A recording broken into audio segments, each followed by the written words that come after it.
Hello guys, हमारे channel पर आपका स्वागत है। अगर आपको वीडियोस पसंद आ रही हैं तो प्लीज़ लाइक करें, कमेंट करें और शेयर करें। अगर आपने चैनल को अभी तक फॉलो नहीं किया है तो प्लीज़ चैनल को फॉलो करें।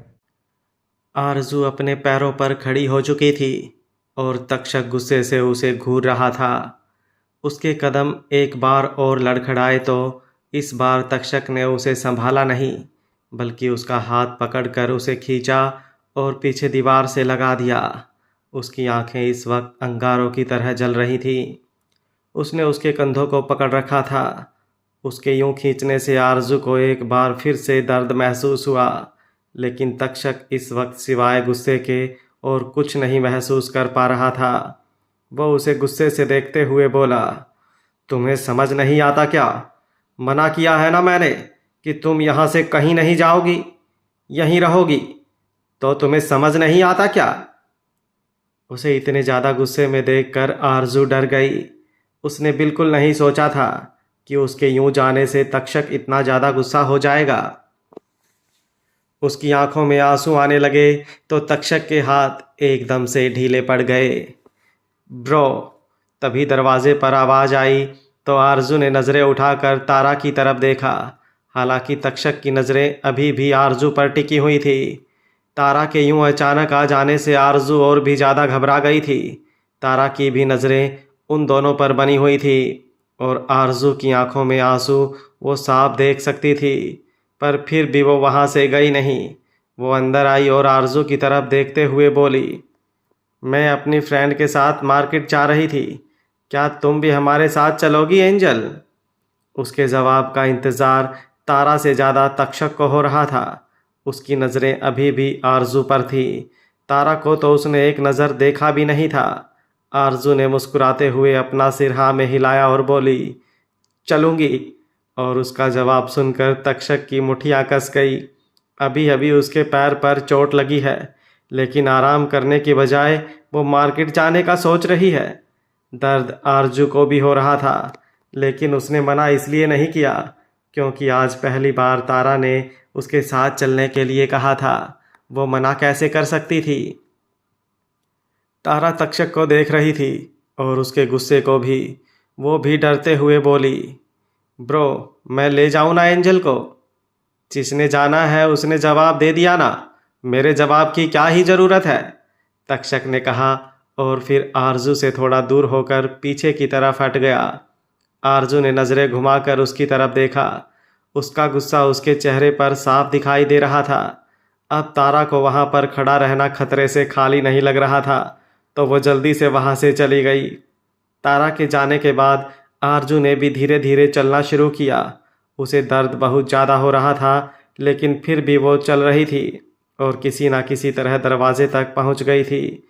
जैसे जैसे उसके कदम बढ़ रहे थे, वैसे वैसे तक्षक का गुस्सा बढ़ता जा रहा था, पर फिर भी वो अभी भी अपनी जगह पर खड़ा उसे देख रहा था। वो बाहर आई तो उसकी हिम्मत टूटने लगी। वो अपना कंट्रोल खो बैठी और दर्द से आह भरती हुई नीचे गिर गई। लेकिन नीचे गिरने से पहले ही तक्षक ने उसे अपनी बाहों में संभाल लिया और पूरी तरह से अपनी गोद में उठा लिया। आरजू की सांसें भी थम चुकी थी, खुद को गिरते हुआ महसूस कर। तक्षक ने उसे अपनी गोद में उठा ज़रूर लिया था, लेकिन ना ही उसने उसकी तरफ देखा और ना ही उससे कुछ कहा। बस चुपचाप उसे उठाए उसके कमरे में चला गया। उसका यूं चुप रहना भी आरजू को तकलीफ दे रहा था। उसकी नज़र उसके चेहरे पर टिकी हुई थी। तक्षक ने उसे बेड पर लेटाया और फिर उससे बिना कुछ कहे ही वहाँ से चला गया।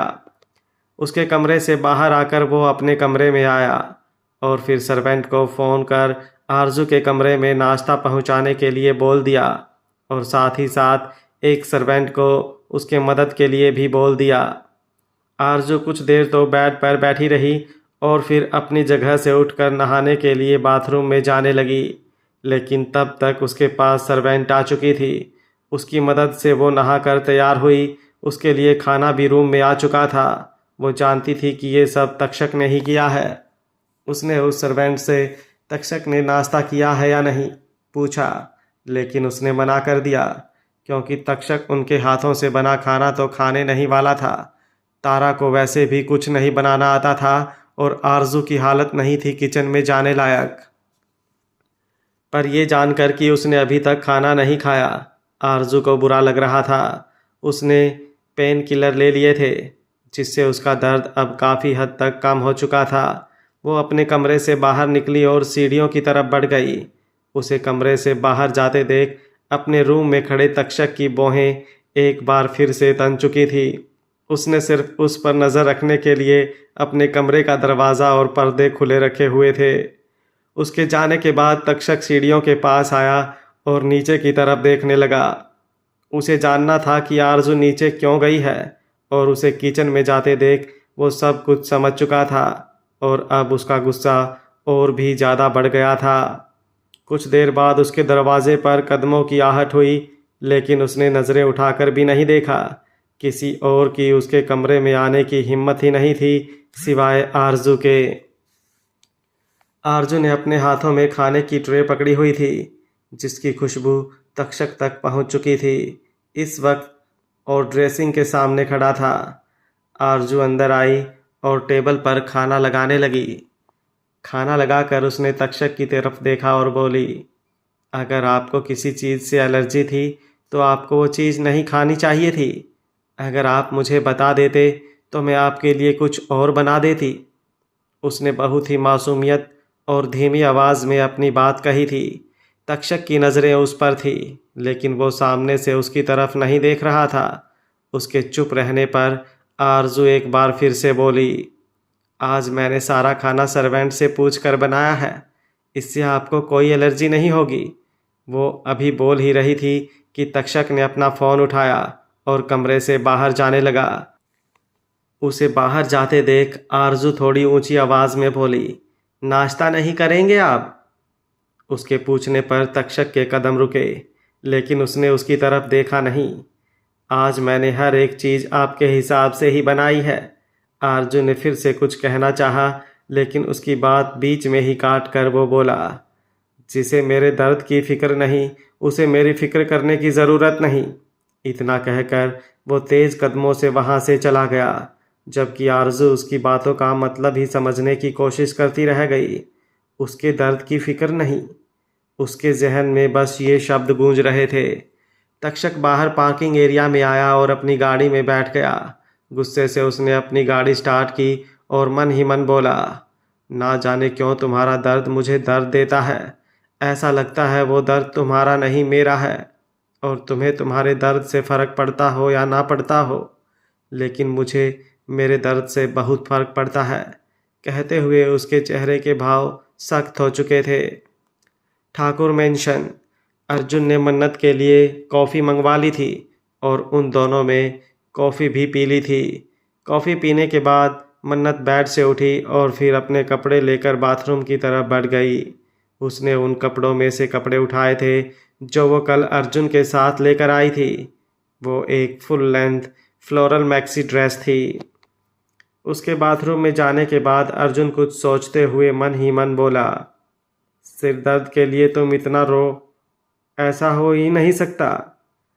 जब मैंने तुम्हें पहली बार देखा था तो न जाने तुम्हारे जिस्म पर कितने ही घाव और जख्म थे, लेकिन तुमने एक बार भी जिक्र नहीं किया कि तुम्हें दर्द हो रहा है। ना ही मैंने तुम्हें उन जख्मों के लिए रोते देखा। तो एक नॉर्मल सिर दर्द तुम्हारी आंखों में इतने आंसू ले आए, ऐसा हो ही नहीं सकता। कुछ ना कुछ तो ऐसा है जो तुम मुझसे छिपाने की कोशिश कर रही हो, लेकिन अब तुम चाहकर भी मुझसे कुछ नहीं छुपा सकती। बीवी हो तुम मेरी, और तुम्हारे बारे में हर बात जानना हक है मेरा, और जिस बात से तुम्हें प्रॉब्लम हो उसे जड़ से ही ख़त्म करना मेरा फ़र्ज़। और अर्जुन ना अपना हक छोड़ेगा और ना ही अपना फ़र्ज़ निभाना। कहते हुए उसका चेहरा भी एकदम सख्त था। मन्नत बाथरूम में आई और नहाकर उस ड्रेस को पहन लिया। एक नज़र खुद को आईने में देखकर वो बाहर आ गई और ड्रेसिंग के सामने तैयार होने चली गई। उसने सर पर टॉवल बांध रखा था।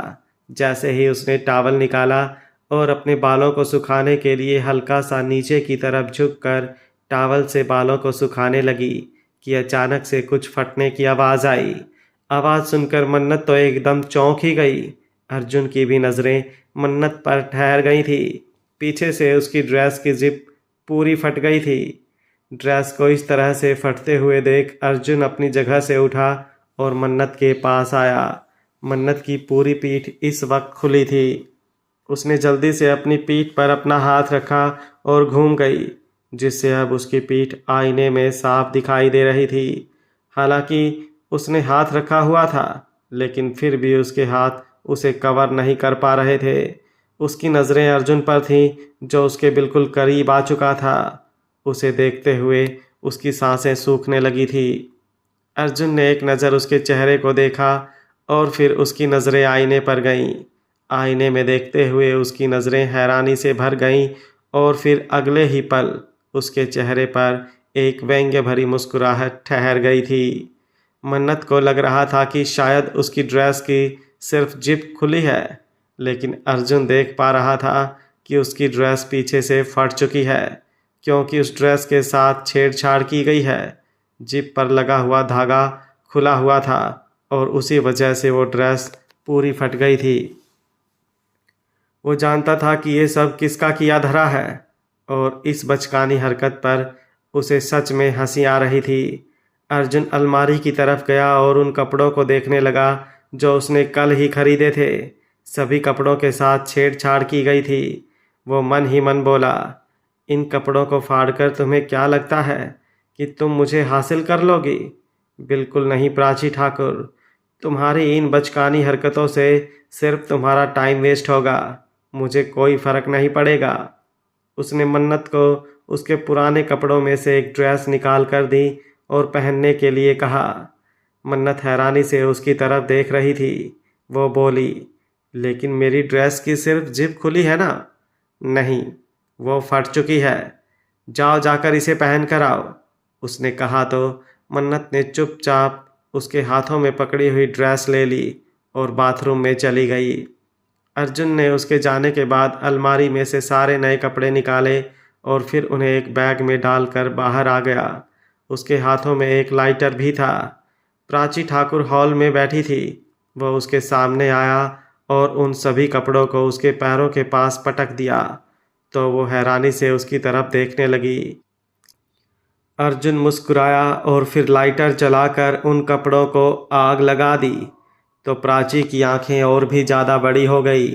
अर्जुन मुस्कुराया और बोला, इन कपड़ों में जो आग लगी है उससे ज़्यादा आग मुझे लगता है तुम्हारे दिल में लग रही है। जलकर राख हो जाओगी, लेकिन मेरा और मेरी बीवी का कुछ नहीं बिगाड़ पाओगी, इसलिए अपनी बेकार हरकतें बंद कर दो। उसकी बातें सुनकर प्राची का चेहरा गुस्से से जल रहा था। उसने ही उन सभी कपड़ों को खराब किया था, लेकिन उसे इस बात की उम्मीद बिल्कुल नहीं थी कि अर्जुन को इस बात का पता चल जाएगा, पर फिर भी उसे कोई डर नहीं था। उसके चेहरे पर गुस्से के साथ साथ एविल स्माइल भी थी। अर्जुन वापस कमरे में आया, तब तक मन्नत ने कपड़े बदल लिए थे। अर्जुन उसे देखते हुए बोला, अच्छे से तैयार हो जाओ, हमें शॉपिंग के लिए जाना है। लेकिन क्यों? कल ही तो हम इतने सारे कपड़े लेकर आए हैं ना, मन्नत ने कहा, तो अर्जुन ने अलमारी खोलकर उसे देखने के लिए कहा। खाली अलमारी देखकर मन्नत की आंखें हैरानी से बड़ी हो गईं। अर्जुन हल्का सा मुस्कुराया और बिना कुछ कहे बाथरूम में चला गया। वहीं दूसरी तरफ शेखावत मेंशन। तारा शॉपिंग पर जाने के लिए तैयार हो चुकी थी और अब वो आरजू को तैयार कर रही थी। अर्जुन ने प्राची के सामने कल लाए हुए सारे कपड़ों को जला दिया था। वैसे भी प्राची उन सारे कपड़ों को खराब कर चुकी थी। बस अर्जुन उसे दिखाना चाहता था कि उसकी इस हरकत से उसे कोई फर्क नहीं पड़ता। लेकिन इन सब से अब प्राची को बहुत गुस्सा आ रहा था। उसके जबड़े कसे हुए थे। वो उसे जाते हुए देखकर बोली, बहुत जल्दी तुम्हें फर्क पड़ेगा, क्योंकि जिसे तुम इस घर में उठा कर लेकर आए हो उसे मैं इस घर से बाहर निकाल कर फेंक दूंगी। तुम्हारे लिए मैंने तुम्हारे बूढ़े बाप से शादी कर ली और अब तुम चाहते हो कि मैं यूं ही तुम्हें इस लड़की के साथ खुशी खुशी रहते हुए देखूं? नहीं अर्जुन बेबी, ऐसा बिल्कुल नहीं होगा। क्या पता कब कपड़ों की आग किसी इंसान को भी जलाकर राख कर दे। अब आग है, कहीं भी कैसे भी लग सकती है। कहते हुए उसके चेहरे पर एक शैतानी मुस्कुराहट थी। शेखावत मैंशन। तारा शॉपिंग पर जाने के लिए तैयार हो चुकी थी और अब वो आरजू को तैयार कर रही थी। आरजू को तैयार करते हुए ही उसका फ़ोन बजा तो उसने अपने फ़ोन की तरफ देखा। माई डैडी लिखा हुआ देखकर उसके चेहरे पर मुस्कुराहट आ गई। उसने जल्दी से फ़ोन रिसीव किया। Bubblegum, I am waiting for you. निर्भय जो अपनी गाड़ी की ड्राइविंग सीट पर बैठा था, उसने मुस्कुराते हुए ऑन कॉल कहा। ब्लैक शर्ट और डेनिम जींस में वो इस वक्त कहर ढा रहा था। तारा मुस्कुराई और बोली, बेसब्री। क्या करूं, कोशिश करता हूं खुद को कंट्रोल में रखने के लिए, लेकिन तुम्हारे लिए बेसब्र हो ही जाता हूं। अब और ज़्यादा मत तड़पाओ, जल्दी से आ जाओ। आई नो ये सब इसलिए कहा जा रहा है क्योंकि आपकी शाम को मीटिंग है, but you have to cancel it for me. Tara ने कहा और फ़ोन काट दिया। निर्भय के चेहरे पर एक स्माइल थी, ये सोचकर कि उसकी बबलगम बहुत ज़्यादा शरारती और चालाक होती जा रही है। आरजू ने भी उसका फ़ोन बजता हुआ देखा था और माई डैडी लिखा हुआ देखकर उसे लगा शायद जैसन का फ़ोन है, लेकिन तारा जिस तरह से बातें कर रही थी उसे बहुत अजीब लग रहा था, पर उसने कुछ पूछा नहीं। दोनों बाहर आईं। आरजू के पैर में दर्द हो रहा था, इसलिए वो धीरे धीरे चल रही थी। मनीषा और शाशा दोनों ही उन्हें मॉल में मिलने वाली थी। आज पहली बार आरजू तारा के साथ जा रही थी। बॉडीगार्ड्स की गाड़ियां तैयार खड़ी थीं, लेकिन तारा ने उन्हें साथ आने पर मना कर दिया। उसने ड्राइवर को भी इनकार कर दिया और खुद ड्राइविंग सीट पर आकर आरजू को अंदर बैठने के लिए कहा। आरजू बैठ गई तो तारा ने उसे सीट बेल्ट लगाने के लिए कहा, लेकिन आरजू को सीट बेल्ट लगानी ही नहीं आती थी। तारा मुस्कुराई और बोली, लेकिन तुम ब्रो के साथ हॉस्पिटल गई थी तो उस वक्त तो सीट बेल्ट लगाई होगी ना। नहीं, मैंने नहीं लगाई थी, उन्होंने खुद ही लगाई थी। और पता है, जब वो मुझे सीट बेल्ट लगा रहे थे तब मुझे बहुत डर लग रहा था। क्यों, डर क्यों लगा? तारा ने पूछा। क्योंकि वो मेरे बहुत करीब थे। जब भी वो मेरे करीब आते हैं तो मुझे बहुत डर लगता है। आरजू ने अब भी उसकी करीबी को महसूस करते हुए कहा। तारा उसकी एक्सप्रेशंस देख रही थी। तक्षक का नाम लेते वक्त उसके चेहरे पर जो गुलाबी रंगत बिखर रही थी वो उसे बड़े ध्यान से नोटिस कर रही थी। वो जानबूझकर बोली, डर तो तुम्हें लगना ही था। ब्रो बहुत खड़ूस है, बहुत गुस्सा आता है उन्हें, कभी भी कुछ भी कर देते हैं। मुझे तो बिल्कुल अच्छे नहीं। नहीं, ऐसा बिल्कुल नहीं है, वो बहुत अच्छे हैं। आरजू जल्दी से उसकी बात बीच में ही काट कर बोली। तारा ने उसकी तरफ देखा और आरजू अपने में ही खोई हुई बोलने लगी, तुम नहीं जानती, पहले मुझे भी उनसे डर लगा, लेकिन अब मुझे उनसे डर नहीं लगता। अब तो वो मुझे डांटते भी नहीं। कभी अपने हाथों से खाना खिलाते हैं तो कभी मुझे खुद को अपने हाथों से खिलाने के लिए बोलते हैं, और उनके ऐसा करने से मुझे डर नहीं लगता, पर पता नहीं क्यों शर्म आने लग जाती है जब वो मेरे करीब आते हैं। मेरे पास आते हैं तो मुझे अजीब सा महसूस होता है। आज भी जब वो मुझे अपनी गोद में उठाकर बाथरूम से बाहर लेकर आए तो मुझे अजीब सा महसूस हो रहा था, ऐसे जैसे पूरे शरीर में करंट सा दौड़ रहा था। और सिर्फ आज ही नहीं, हमेशा ही ऐसा महसूस होता है। पहले मुझे लगा शायद मुझ में ही कोई प्रॉब्लम हो गई, लेकिन फिर बाद में मुझे महसूस हुआ कि जब मैं किसी और के साथ होती हूँ तो ऐसा नहीं होता। तुम्हारे साथ भी हूँ तो करंट नहीं आ रहा, लेकिन जब उनके साथ होती हूँ तो करंट सा लगता है। उसकी बातें सुनकर तारा को हंसी आ रही थी, पर वो हंस भी नहीं सकती थी। लेकिन उसे इतना तो कन्फर्म हो गया था कि घंटी सिर्फ तक्षक के दिल की नहीं बजी, बल्कि आरजू भी क्लीन बोल्ड हो चुकी है। उसके दिमाग में भी कुछ खिचड़ी पकने लगी थी। वहीं उन दोनों की गाड़ी शेखावत मैंसन से निकलते ही वहां पर बॉडीगार्ड ने 2 फ़ोन मिलाए, एक निर्भय राठौर को तो दूसरा तक्षक शेखावत को, और इस वक्त दोनों ही अपनी अपनी गाड़ी में थे। निर्भय शेखावत मैंसन से कुछ ही दूरी पर था ताकि तारा की गाड़ी आए तो वो उसे फॉलो कर सके, क्योंकि उसकी बबलगम को बॉडीगार्ड्स नहीं बल्कि उसका पर्सनल बॉडीगार्ड चाहिए होता है। वहीं तक्षक इस वक्त अपने ऑफिस में था, लेकिन जैसे ही उसे अपने बॉडीगार्ड टीम से फ़ोन आया वो जल्दी से अपने कैबिन से बाहर निकला और गाड़ी में बैठकर मॉल के लिए निकल गया। वो जानता था कि तारा किस मॉल में जा रही है। तारा और आरजू दोनों की गाड़ी रास्ते में थी और उन दोनों के पीछे 2 गाड़ियां और थी। तक्षक ने अपने साथ वाली गाड़ी की तरफ देखा जिसमें निर्भय बैठा था और उसे देखकर हंसने लगा। तारा ने उसका जो हाल किया हुआ है उसके बारे में उसे सब पता था और उसका हाल देखकर उसे हंसी ही आती थी, लेकिन निर्भय उसे वहां पर देखकर हैरान था, ये जानते हुए कि तारा के साथ वो है। तक्षक वहां क्यों आया? जश्न और तक्षक दोनों ही निर्भय पर बहुत ज़्यादा ट्रस्ट करते थे और जब बात तारा पर आती थी तो निर्भय को उसके साथ देखकर दोनों बेफिक्र हो जाते थे। इसलिए तारा की सबसे ज़्यादा रिस्पॉन्सिबिलिटी निर्भय पर ही थी। कुछ ही देर में तीनों गाड़ियां मॉल की पार्किंग एरिया में पहुंची। इतने बड़े शॉपिंग मॉल को देखकर आरजू की आंखें तो बड़ी ही हो चुकी थी। आज तक वो कभी इतने बड़े मॉल में नहीं आई थी। मॉल में आना तो दूर, वो कभी शहर के बाज़ारों में भी नहीं घूमी थी। तारा गाड़ी से बाहर आई और फिर आरजू को भी बाहर आने के लिए कहा। आरजू बाहर आई और तारा के साथ साथ चलने लगी। उन दोनों को गाड़ी से बाहर निकलकर अंदर की तरफ जाते देख निर्भय भी बाहर आया और उसके साथ साथ तक्षक भी। दोनों उसी तरफ बढ़े तो निर्भय की तरफ देखकर तक्षक मुस्कुराकर बोला, कभी कभी मुझे तू बिजनेसमैन नहीं पार्ट टाइम बॉडीगार्ड लगता है। शुक्र मना मैं उसका बॉडीगार्ड बना हुआ हूँ, क्योंकि जितने पंगे वो करती है उसके बाद तुम दोनों बिजनेस नहीं बस उसे ही संभालते रह जाते।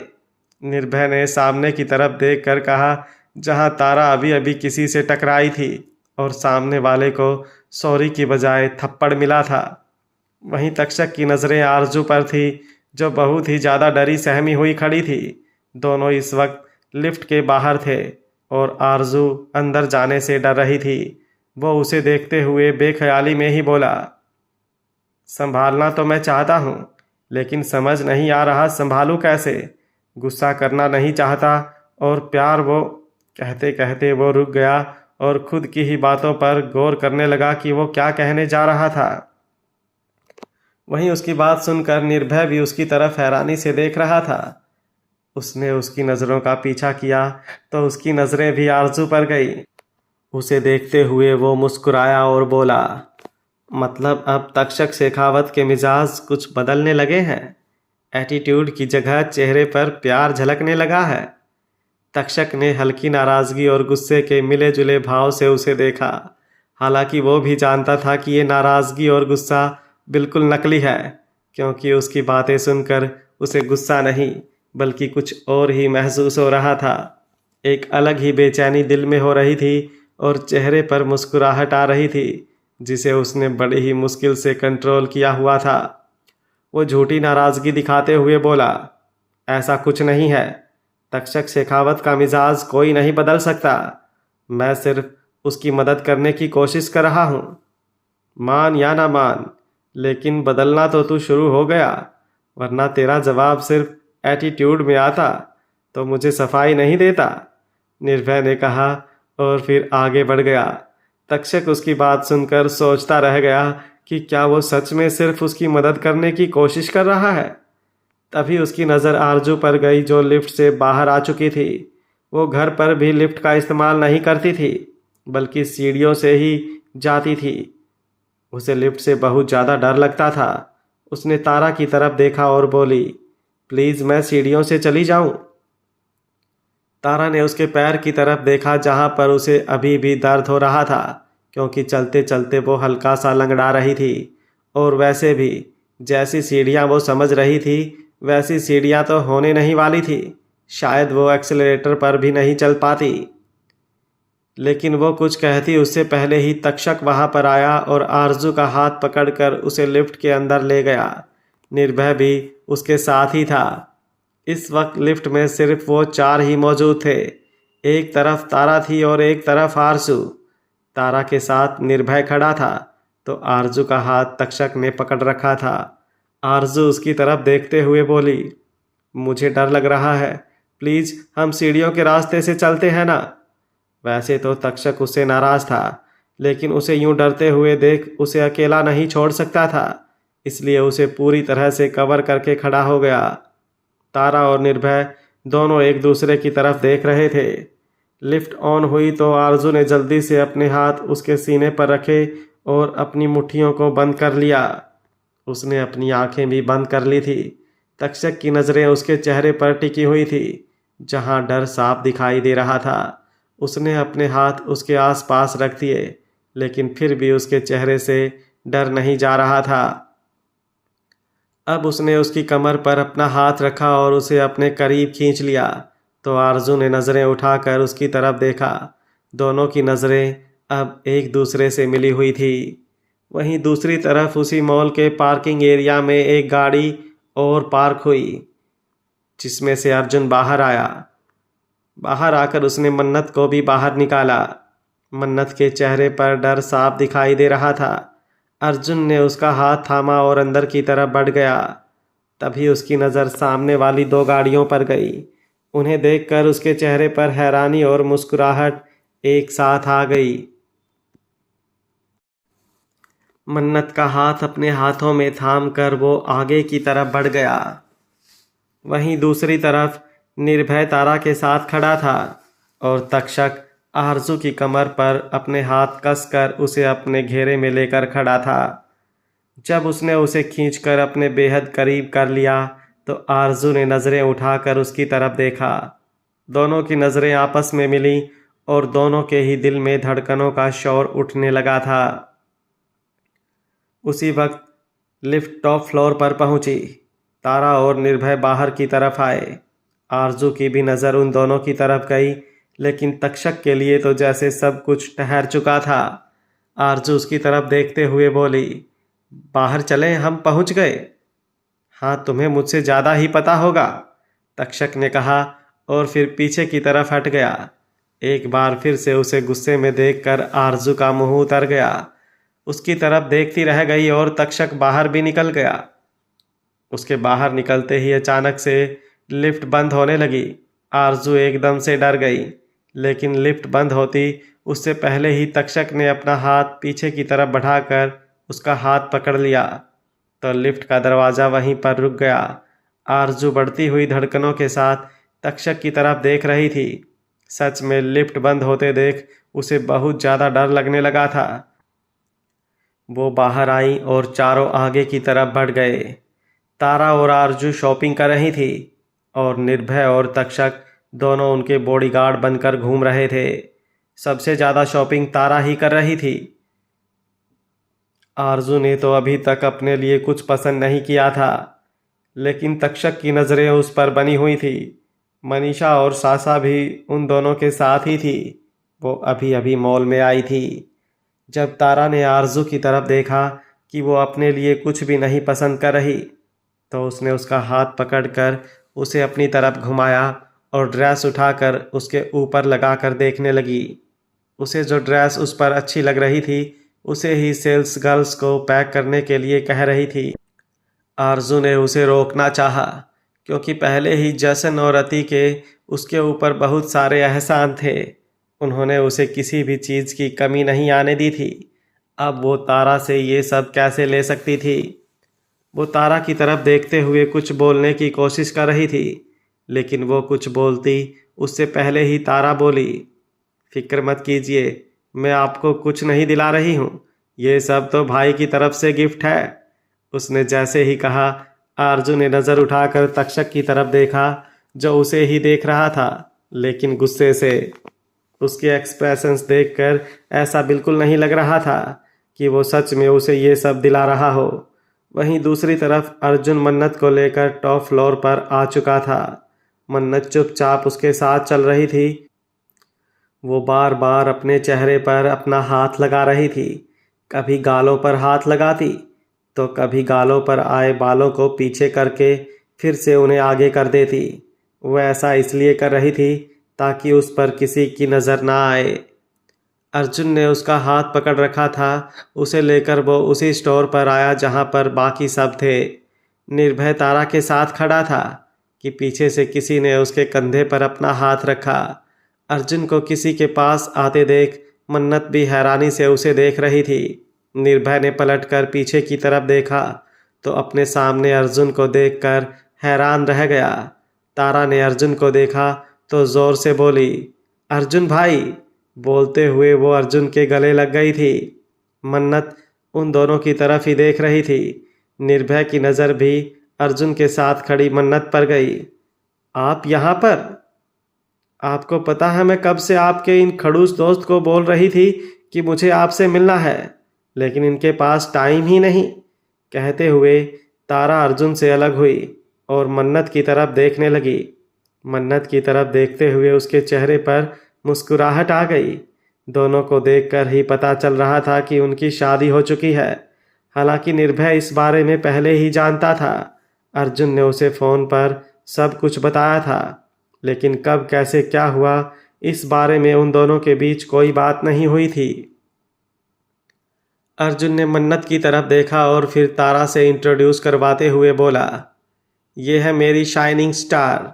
मन्नत कुछ कहती उससे पहले ही तारा ने उसके कंधों पर अपना हाथ रखा और बोली, आपको पता है आप बिल्कुल मेरी एंजल की तरह ही हैं। उनकी ही तरह खूबसूरत और उनकी ही तरह प्यारी। ऐसे लगता है जैसे आप दोनों में कोई फर्क ना हो। उसकी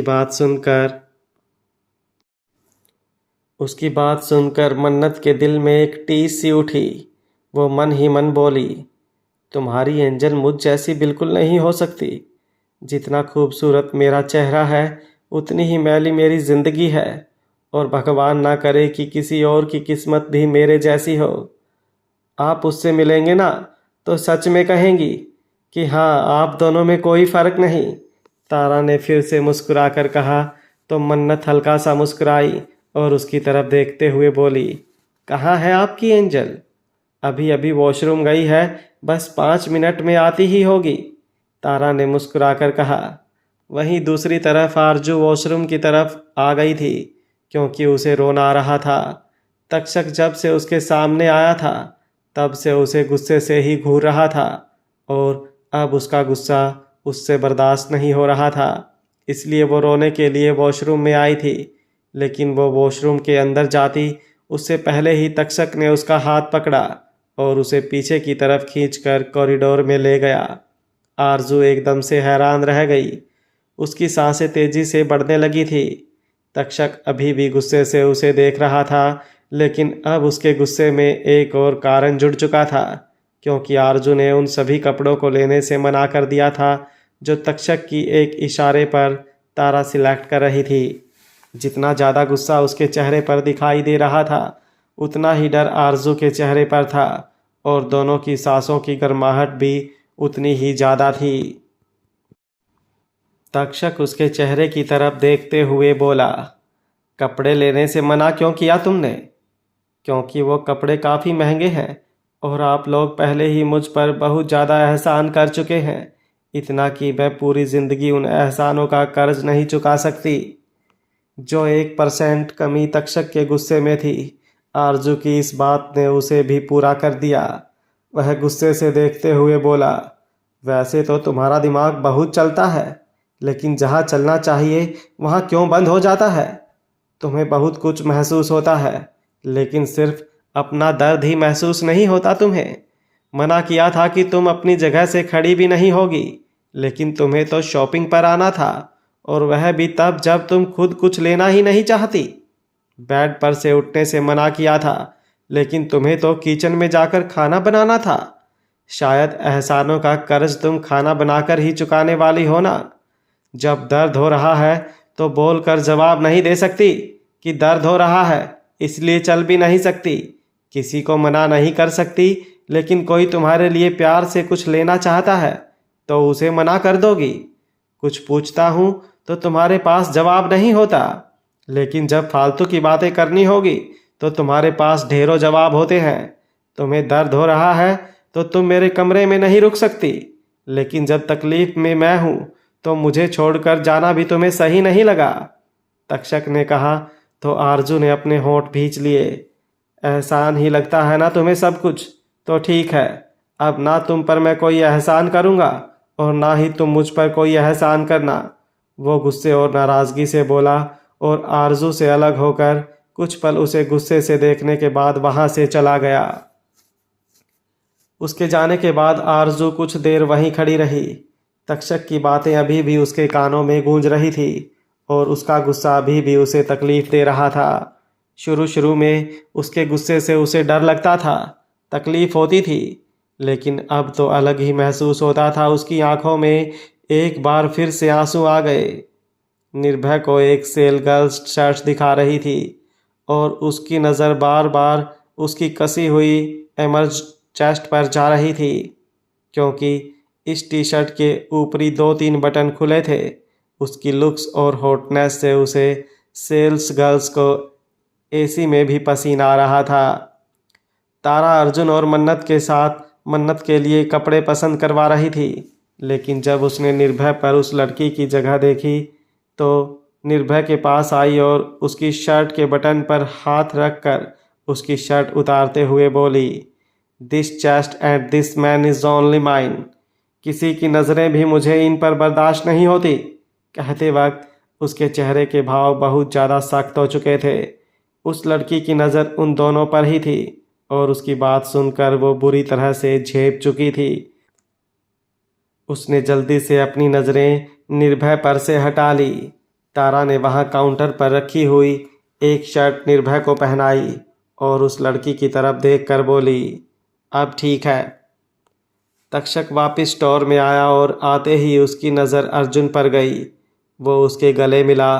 उसके बाद उसने मन्नत की तरफ देखा तो अर्जुन ने मन्नत को तक्षक से इंट्रोड्यूस करवाया। हालांकि तक्षक का मूड बहुत ज़्यादा ख़राब था। उसका मन तो यहाँ से जाने का था, लेकिन फिर भी वो यहाँ से जा नहीं सकता था, क्योंकि वो अपने दिल को ही नहीं मना पा रहा था। गुस्से में भी उसका मन यही आरजू के आसपास रहने को कर रहा था। निर्भय अर्जुन की तरफ देखते हुए बोला, तुम्हें नहीं लगता तुम्हें अपनी शादी की रिसेप्शन पार्टी तो देनी चाहिए? यस ब्रो, अब अपने एंजल 2 से शादी तो चोरी छिपे कर ली, लेकिन इतना सेलिब्रेशन तो बनता है। तारा ने मुस्कुराकर कहा तो अर्जुन ने मन्नत की तरफ देखा, जिसके चेहरे पर हल्की हल्की खुशी झलक रही थी। शायद उन सब की बातें सुनकर दिल में छुपी कई उम्मीदें और कई ख्वाबों ने एक बार फिर से सांसें लेनी शुरू कर दी थी। वो मुस्कुराते हुए बोला, जल्द ही ग्रैंड एक सेलिब्रेशन होगा। वो भी इतना बोल ही रहा था कि उसका फ़ोन बजा। उसके पर्सनल असिस्टेंट का फ़ोन था। उसने फ़ोन रिसीव किया। बात करते वक्त उसके चेहरे पर थोड़ी परेशानी नज़र आ रही थी।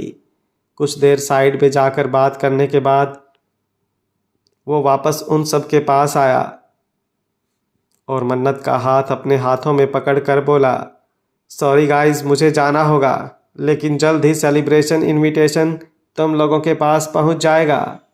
मन्नत उसे हैरानी से देख रही थी।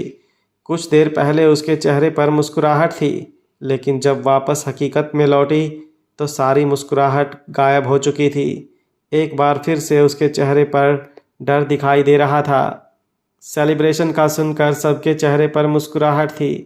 कुछ देर बाद अर्जुन मन्नत के साथ चला गया। अर्जुन और तारा ने मिलकर मन्नत के लिए भी बहुत कुछ सिलेक्ट कर लिया था। अभी वो दोनों स्टोर से निकले ही थे कि आरजू वापस आई। आते ही उसकी नज़रें तक्षक को ढूंढ रही थी, जो उसे कहीं भी दिखाई नहीं दे रहा था। उसकी नज़रें इधर उधर घूम रही थीं तो उसे अपने सामने खड़ा एक डमी दिखाई नहीं दिया और वो उससे टकरा गई। टकराने की वजह से उसके पैर लड़खड़ा गए, लेकिन वो नीचे गिरती उससे पहले ही तक्षक ने उसे अपनी बाहों में संभाल लिया। डर की वजह से आरजू की धड़कनें एकदम तेज़ी से बढ़ चुकी थी। वो तक्षक की तरफ देखती ही रह गई, लेकिन तक्षक ने उसे जल्दी से वापस खड़ा किया और उसे देखकर बोला, अगर इधर उधर की बातें सोचने से ज़्यादा ध्यान खुद पर दोगी तो शायद तकलीफ़ कम हो जाएगी तुम्हारी भी। और कहते कहते वो चुप हो गया और वहाँ से चला गया। तारा उसके पास आई और उसका हाथ पकड़कर उसे काउंटर के पास लेकर गई, जहाँ पर वो अभी उसे और ड्रेसेस दिखाने वाली थी, क्योंकि एक स्पेशल ओकेज़न आने वाला था जिसके लिए उसे उसके लिए एक स्पेशल ड्रेस खरीदनी थी। वो उसे ड्रेसेस दिखा रही थी और तारा का ध्यान उन ड्रेस पर से ज़्यादा तक्षक पर था, जो उसकी तरफ देख भी नहीं रहा था। वो तारा की दी हुई हर ड्रेस को अपने हाथों में पकड़ती और खुद को आईने में देखती। बिल्कुल पीछे ही तक्षक एक काउंटर से लगकर खड़ा था, लेकिन उसका ध्यान आरजू पर नहीं, अपने फ़ोन में था। आरजू ने कम से कम 10 ड्रेस अपने ऊपर लगाकर देखी, लेकिन एक बार भी तक्षक ने नज़रें उठाकर उसकी तरफ नहीं देखा। अब उसे बुरा लगने लगा। वो पहले कुछ नहीं लेना चाहती थी, लेकिन अब तो वो अपने लिए पसंद कर रही थी, लेकिन अब तक्षक ही उसकी तरफ नहीं देख रहा था। उसने खींचते हुए उन सारी ड्रेसेस को एक तरफ किया और तारा की तरफ देखते हुए बोली, प्लीज़ हम वापस घर चलें, मुझे यहाँ पर बिल्कुल अच्छा नहीं लग रहा। उसका उदास चेहरा देखकर तारा ने भी कुछ नहीं कहा और फिर निर्भय को इशारों में ही घर वापस जाने का बताकर उसका हाथ पकड़कर स्टोर में से बाहर आ गई। सारे शॉपर्स खुद ब खुद ही घर पर पहुंच जाने वाले थे। निर्भय उन दोनों के पीछे पीछे ही उस स्टोर में से बाहर निकला, जबकि तक्षक अभी भी वहीं पर था। सबके जाने के बाद वह काउंटर पर आया और उन सभी ड्रेस की तरफ देखने लगा जिन्हें आरजू ने खुद पर लगाकर देखा था। वह मुस्कुराया और फिर उन सभी ड्रेस को भी शेखावत मैंशन डिलीवर करने के लिए कहा। तारा और आरजू पार्किंग एरिया में आकर वापस गाड़ी में बैठ गई। निर्भय की गाड़ी भी स्टार्ट हो चुकी थी। उनकी गाड़ी के आगे बढ़ते ही उसकी गाड़ी भी उनके पीछे पीछे चल दी। तक्षक एक बार फिर से ऑफिस जा चुका था। अभी रात होने में कुछ वक्त था। तारा की गाड़ी शेखावत मैंशन में एंटर हुई तो निर्भय ने अपनी गाड़ी की स्पीड बढ़ा दी। अर्जुन और मन्नत ठाकुर मैंशन पहुँचे तो मन्नत को आराम से कमरे में छोड़कर और उसके सभी शॉपर्स को भी अपने कमरे में रखवाकर अर्जुन कमरे से बाहर आया। प्राची ठाकुर ने उसे कमरे में जाते हुए देखा था और अब उसे कमरे से बाहर आते हुए देख उसके चेहरे पर एक शैतानी मुस्कुराहट तैरने लगी। अर्जुन सीढ़ियों से नीचे आया तो वह उसका रास्ता रोककर उसके सामने जाकर खड़ी हो गई और उसकी तरफ देखने लगी। उसे अपने सामने देखकर अर्जुन ने अपनी तिरछी नज़र उस पर डाली। प्राची मुस्कुराई और बोली, बहुत प्यार आ रहा है तुम्हें अपनी बीवी पर। लगता है कुछ ज़्यादा ही खुश रखने लगी है वह तुम्हें। हाँ, जब से ज़िंदगी में आई है तब से ही खुश हूँ, तो यही समझ लो, अर्जुन ने मुस्कुराकर कहा। प्राची मुस्कुराई और बोली, लगता है तुम मेरी बात का मतलब नहीं समझे या फिर जानबूझकर अनजान बनने की कोशिश कर रहे हो। अर्जुन भी मुस्कुराया और बोला, पिछले 3 सालों से तुम मेरे आगे पीछे घूम रही हो। अगर मैं तुम्हें नहीं जानूंगा तो और किसे जानूंगा। लेकिन तुम्हारे लिए खुशियों का जो मतलब है उनसे मुझे कोई मतलब नहीं।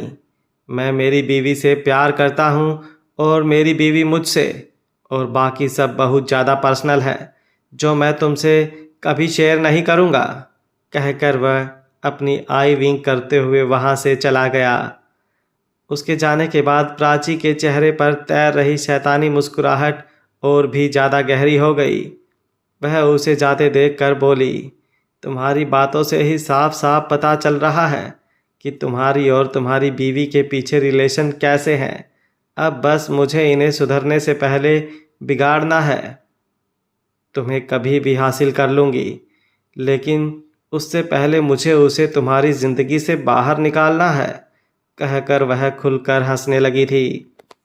रात के करीबन 10 बजे शेखावत मैंशन। आरजू अपने कमरे की ग्लास विंडो के पास बेसब्री से किसी का इंतज़ार कर रही थी। उसकी नज़रें सामने मेन गेट पर ही बनी हुई थी और अब वहाँ से तक्षक की गाड़ी आते देख उसके चेहरे पर मुस्कुराहट तैर गई। वह जल्दी से दरवाजे की तरफ भागी और सीढ़ियों से उतरते हुए नीचे आई। आते आते उसकी सांसें गहरी हो गई थी। सामने ही दरवाजे से तक्षक आया। वह भी सीढ़ियों तक पहुंच चुका था। आरजू उसके सामने आकर खड़ी हो गई और बोली, मैं कब से आपका इंतज़ार कर रही थी। पहले आप खाना खा लीजिए, सुबह से आपने कुछ नहीं। उसने इतना ही कहा था कि उसे पूरी तरह से नज़रअंदाज कर तक्षक सीढ़ियों की तरफ बढ़ गया तो आरजू बस उसे जाते देखती रह गई। रात के करीबन 10 बजे शेखावत मैंशन। आरजू अपने कमरे की ग्लास विंडो के पास बेसब्री से किसी का इंतज़ार कर रही थी। उसकी नज़रें सामने मेन गेट पर ही बनी हुई थी और अब वहाँ से तक्षक की गाड़ी आते देख उसके चेहरे पर मुस्कुराहट तैर गई। वो जल्दी से दरवाजे की तरफ भागी और सीढ़ियों से उतरते हुए नीचे आई। आते आते उसकी सांसें गहरी हो गई थी। सामने ही दरवाजे से तक्षक आया। वो भी सीढ़ियों तक पहुंच चुका था। आरजू उसके सामने आकर खड़ी हो गई और बोली, मैं कब से आपका इंतज़ार कर रही थी। पहले आप खाना खा लीजिए, सुबह से आपने कुछ नहीं। उसने इतना ही कहा था कि उसे पूरी तरह से नज़रअंदाज कर तक्षक सीढ़ियों की तरफ बढ़ गया तो आरजू बस उसे जाते देखती रह गई। वो उसके पीछे पीछे सीढ़ियों पर चढ़ने लगी लेकिन फिर रुक गई। उसे समझ आ चुका था कि तक्षक की नाराज़गी अभी भी चल रही है और वो इतनी आसानी से नहीं मानेगा, लेकिन उसे मनाना पड़ेगा क्योंकि उसे सुबह से कुछ नहीं खाया और जहाँ तक वो जानती थी तक्षक ने बाहर से भी कुछ नहीं खाया होगा और उसे भूखे पेट तो बिल्कुल भी नहीं सोने देने वाली थी। उसने अभी तक खुद भी खाना नहीं खाया था। ना जाने क्यों तक्षक के भूखे होने का सोचकर वो खुद भी कुछ नहीं खा पी रही थी। वो किचन में आई और तक्षक के लिए ट्रे लगाने लगी। उसने आज सारा खाना उसके हिसाब से ही बनाया था। अब उसे सर्वेंट से सब कुछ पता चल चुका था। ट्रे लेकर वो तक्षक के कमरे में आई। कमरे में तक्षक नहीं था तो वो समझ चुकी थी कि वो बाथरूम में होगा, इसलिए उसने टेबल पर खाना लगाया और वहीं बैठकर उसका इंतज़ार करने लगी। पूरा आधा घंटा बीत चुका था लेकिन तक्षक बाथरूम से बाहर नहीं आया। वो जानता था कि आरजू बाहर है, इसलिए वो वक्त लगा रहा था। वहीं आरजू बेसब्री से उसका इंतज़ार कर रही थी। हर एक पल उसे 1 घंटे जैसा लग रहा था। वो कभी अपनी जगह से खड़ी होती तो कभी बैठी बैठी अपनी उंगलियों को आपस में उलझा रही थी। कुछ देर बाद तक्षक बाहर आया और एक बार फिर से उसे नज़रअंदाज कर ड्रेसिंग की तरफ बढ़ गया। वो टॉवल से अपने बाल सुखा रहा था। आरजू उसे देखती हुई अपनी जगह से खड़ी हुई और उससे कुछ कहने के लिए उसके पास गई। तक्षक ने अपने हाथों में पकड़ा टॉवल वहीं पर रखा और अपनी अलमीरा की तरफ बढ़ गया। उसे गीला टॉवल वहीं फेंकते देख आरजू ने मुंह बनाया और फिर वहां से टॉवल उठाकर बकेट में डाल दिया और अब उसके पास आने के लिए अलमारी की तरफ बढ़ गई। तक्षक ने इस वक्त बॉक्सर्स पहने हुए थे। अब उसने एक टी शर्ट निकाली और उसे पहनकर बेड की तरफ आया। जब वो टी शर्ट पहन रहा था तो आरजू उससे कुछ कहने वाली थी, लेकिन जब उसने उसकी चेस्ट की तरफ देखा तो उसे अपना गला सूखता हुआ महसूस हुआ। वो कुछ कह ही नहीं पाई। तक्षक बेड पर आया और टेबल पर रखा अपना फ़ोन उठाकर चलाने लगा। आरजू खुद को नॉर्मल कर उसके पास आई और मायूसी से बोली, क्या मैं आपको दिखाई नहीं दे रही? दिखाई दे रही हो।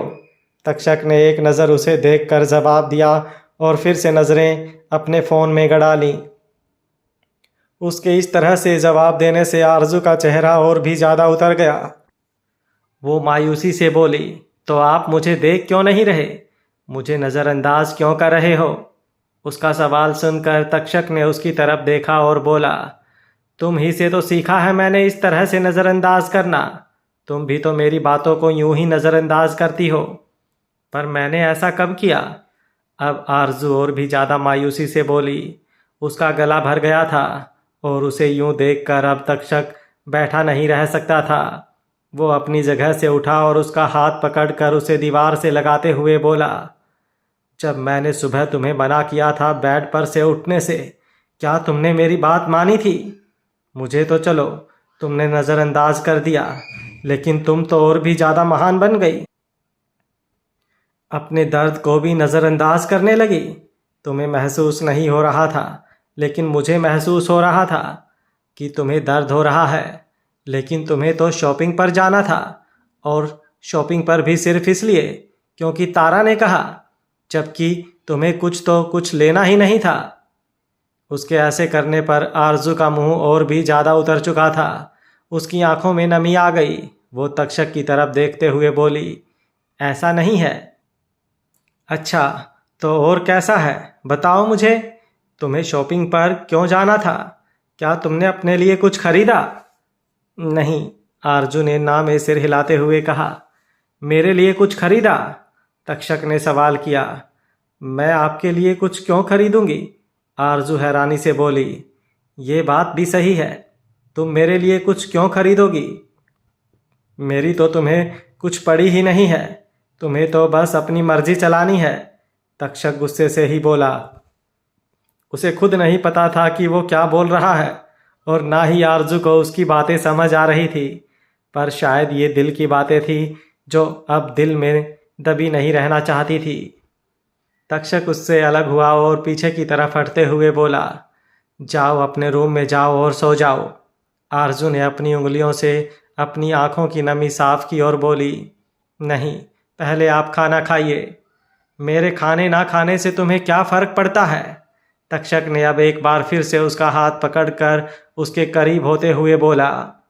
उसका दूसरा हाथ उसकी कमर पर आ चुका था, और दोनों ही इतने ज़्यादा करीब थे कि उनकी सांसें भी आपस में टकरा रही थी। आरजू की धड़कनें किसी गाड़ी की तरह भागने लगी। उसके होंठ भी कांपने लगे थे। तक्षक ने अब अपने दोनों हाथ उसकी कमर पर रख दिए और उसे अपने करीब खींचकर उसकी आंखों में देखते हुए बोला, बताओ ना, तुम्हें क्या फर्क पड़ता है? आरजू बस उसकी तरफ देखती ही रह गई। उसे वो क्या जवाब दे, कैसे बताए बीएल शब्दों में कि उसके भूखे होने का सोचकर उसका भी खाने का मन नहीं कर रहा। वो चुप रह गई।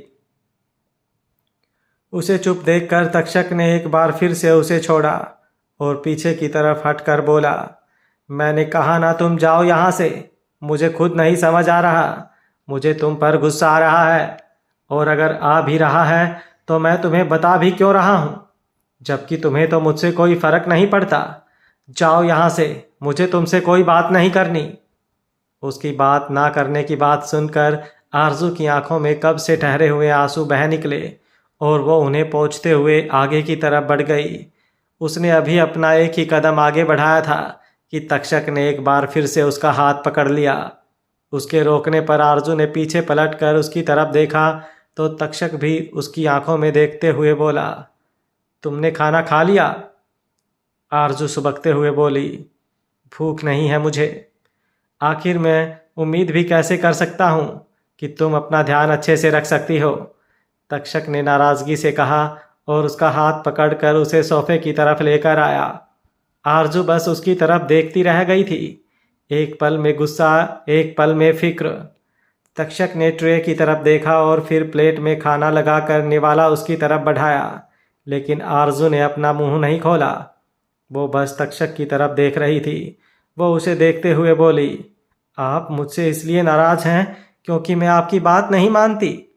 नहीं, मैं इसलिए नाराज़ हूँ कि तुम हमेशा वो करती हो जो मैं मना करता हूँ। तक्षक अभी भी नाराज़गी से बोला।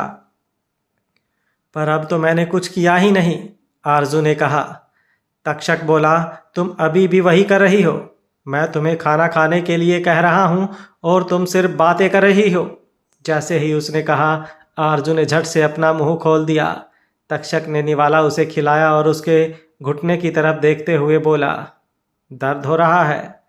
नहीं, आरजू ने अपना सिर ना में हिलाया और फिर बोली, बुरा लग रहा है? क्यों?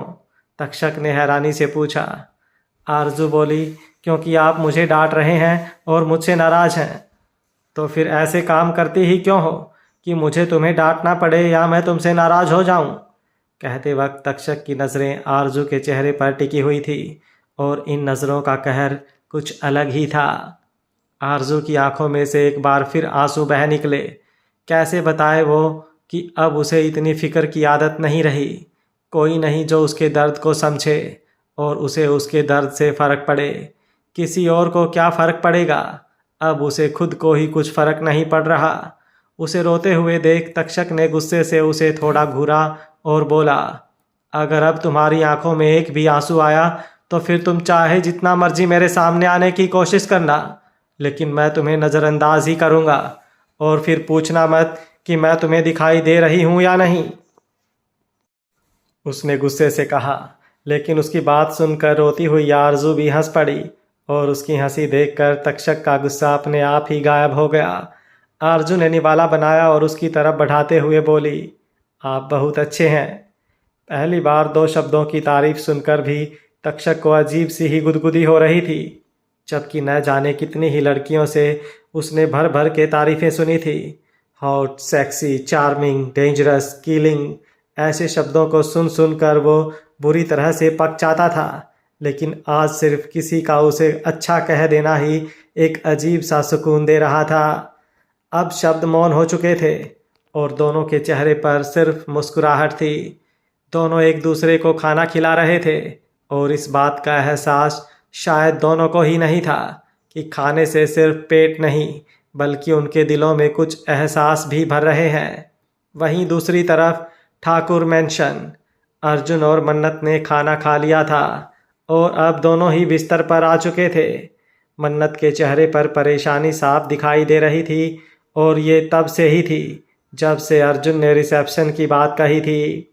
रिसेप्शन का सुनकर मन्नत को चिंता हो रही थी कि कहीं रिसेप्शन पर ऐसा कोई गेस्ट ना आए जो उसे जानता हो, पर वो ये बात अर्जुन को कह नहीं पा रही थी। लेकिन उसके बिना कहीं भी अर्जुन उसके चेहरे पर आई परेशानी समझ रहा था। मन्नत बेड पर लेट गई और अर्जुन भी उसकी बगल में था। परेशानी की वजह से मन्नत उसका सामना भी नहीं कर पा रही थी, इसलिए वो करवट लेकर लेटी हुई थी, जबकि अर्जुन इंतज़ार कर रहा था उसकी खुद की तरफ करवट लेकर सोने का। पर जब वो नहीं आई तो अर्जुन खुद उसके करीब बढ़ा और उसके पेट पर अपना हाथ रख दिया तो मन्नत एकदम से सिहर उठी। किसी को छूना सिर्फ दर्द ही नहीं सुकून भी देता है, ये बात उसे आज महसूस हो रही थी। अर्जुन का उसके पेट पर रखा हाथ उसे अंदर तक महसूस हो रहा था। वो अचानक से ही उसकी तरफ पलट गई तो नज़रें अर्जुन की नज़रों से जा मिली। अर्जुन ने उसे कमर से पकड़कर खींचते हुए अपने करीब किया और फिर उसके चेहरे पर अपना हाथ रखकर उसकी आंखों में देखते हुए बोला, क्यों परेशान हो रही हो? कुछ बात है तो बताओ मुझे। वो मैं कहना चाहती थी कि रिसेप्शन ज़रूरी है क्या? वो बड़ी मुश्किल से बोली। उसकी इतनी बात सुनकर ही अर्जुन समझ चुका था कि उसे किस बात की प्रॉब्लम हो रही है। वह अपनी जगह पर से खड़ा होकर उठकर बैठ गया तो मन्नत हैरानी से उसे देखती रही। वो उसे देखते हुए बोला, उठो।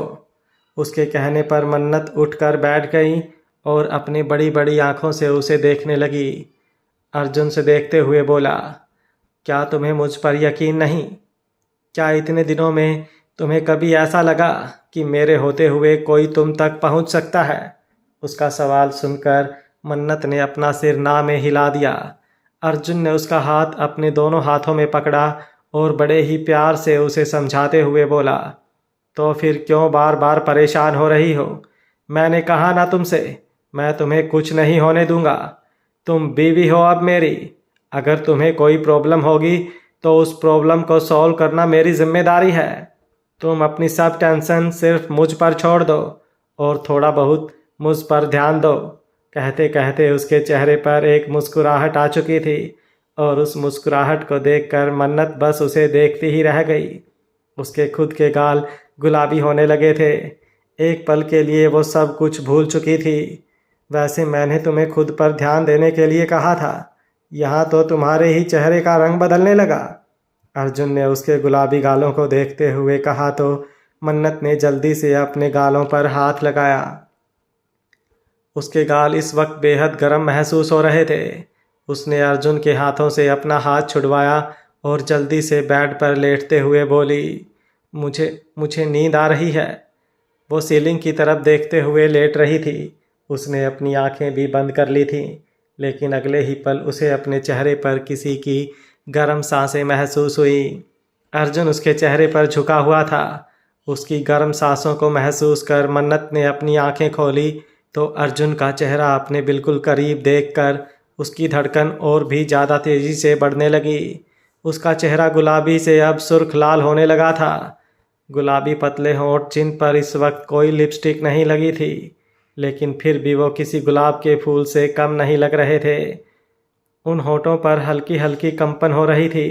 अर्जुन उसे देखते हुए बोला, मैंने तुम्हें मुझ पर ध्यान देने के लिए कहा था, सोने के लिए नहीं। मन्नत और भी ज़्यादा शर्माने लगी।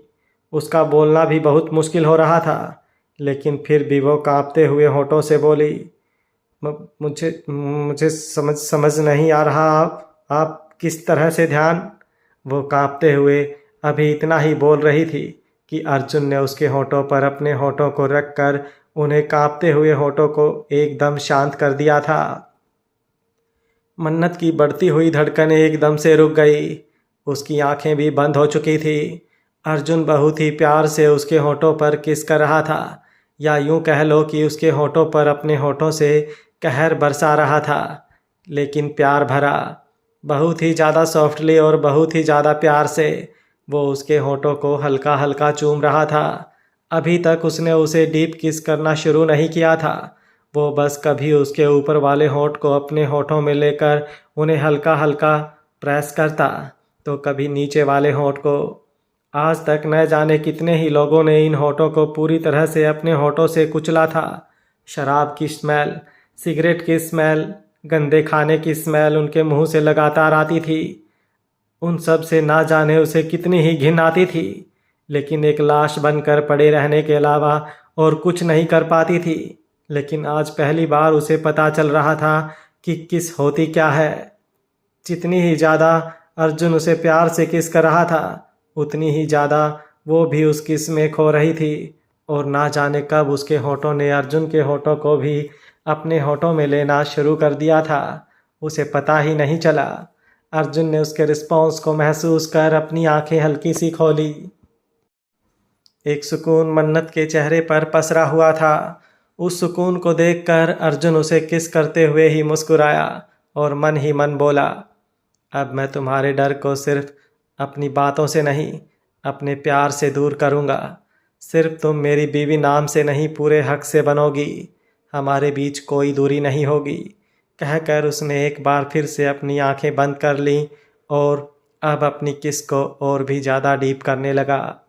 बहुत ही ज़्यादा प्यार से वो मन्नत को किस कर रहा था और उतना ही ज़्यादा प्यार मन्नत भी उसे अपने होठों के ज़रिए दे रही थी। कुछ देर बाद अर्जुन ने उसके होठों को छोड़ा और उसे अपनी बाहों में भर लिया। मन्नत ने अब उसकी तरफ देखने की हिम्मत बिल्कुल नहीं थी, और इस बात को समझते हुए अर्जुन ने जल्दी से ही उसे अपने सीने से लगा लिया। उसके सीने से लगते ही मन्नत ने एक बार फिर से अपनी आंखें बंद कर ली। फिलहाल दिल में कोई डर नहीं था, बस प्यार के गुदगुदे से एहसास थे जो उसे मुस्कुराने पर मजबूर कर रहे थे। कब वो एक सुकून भरी नींद के आगोश में चली गई, उसे पता ही नहीं चला। वहीं दूसरी तरफ राठौड़ मैंसन, निर्भय अभी अभी अपने घर पर पहुंचा था। वो अभी अपने रूम की तरफ से जा रहा था कि उसकी मॉम आरती राठौड़ ने उसे रोका। यस मॉम, निर्भय ने आरती जी की तरफ देखते हुए कहा। आरती जी मुस्कुराई और बोली, कल सुबह नंदिनी आ रही है। निर्भय मुस्कुराया और बोला, गुड, लेकिन ये आप मुझे क्यों बता रही हैं? क्योंकि उसे एयरपोर्ट से लेने तुम ही जाओगे, आरती जी ने कहा। निर्भय बोला, नो मॉम, बिल्कुल नहीं। कल मेरी बहुत सारी मीटिंग है और कल तो मुझे बिल्कुल भी वक्त नहीं है, इसलिए आप ड्राइवर को भेज दीजिएगा। कहकर निर्भय अपने रूम की तरफ जाने लगा, लेकिन फिर आरती जी की बात सुनकर रुक गया। आरती जी उसे जाते देख पीछे से बोली, वो तुम्हारी होने वाली बीवी है निर्भय, उसे लेने तुम ही जाओगे।